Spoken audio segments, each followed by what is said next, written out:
சென்னையில் மழைக்காலத்தில் மட்டும் அமானுஷ்யமாக மாறக்கூடிய ஒரு பேய் வீடு இருக்குன்னு சொன்னால் உங்களால் நம்ப முடியுமா? அந்த வீட்டோட சுவரில் பல கோடுகள் வரையப்பட்டிருக்கும். அது சாதாரண கோடு இல்லை, அந்த வீட்டில் இருந்து இறந்து போனவங்களோட எண்ணிக்கை. ஆனால் இது எதுவுமே தெரியாத ரம்யாங்கிற பொண்ணு அந்த வீட்டுக்கு புதுசாக குடி போன கொஞ்ச நாளிலேயே அங்கே பயங்கரமான மழை பெய்யுது.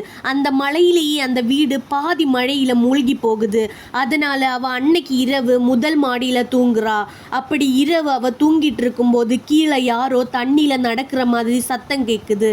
அந்த சத்தத்தை கேட்டு ஓடி வந்து பார்க்குறான். ஆனால் அங்கே யாருமே இல்லை. அப்போ அங்கே தண்ணியில் முங்கலா ஒரு வெளிச்சம் தெரியுது. அங்கே உத்து பார்க்குறா. அங்கே உடலே இல்லாத ஒரு மனிதனோட கால் மிதந்துக்கிட்டு இருக்கு. அதை பார்த்து அவள் கத்தி கதறுறா.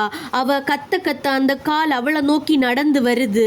அதை பார்த்து பயந்து போய் அங்கிருந்து ஓட முயற்சி பண்ணுறா.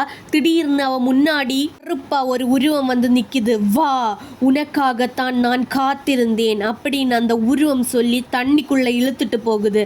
அடுத்த நாள் அந்த வீட்டோட சுவர் இன்னொரு கோடு சேர்ந்திருக்கு. இந்த கதையை முழுசா கேட்ட பிறகு உங்களில் எத்தனை பேர் அந்த வீட்டுக்கு போக ரெடியா இருக்கிறீங்க அப்படின்னு கமெண்ட்ல சொல்லுங்க.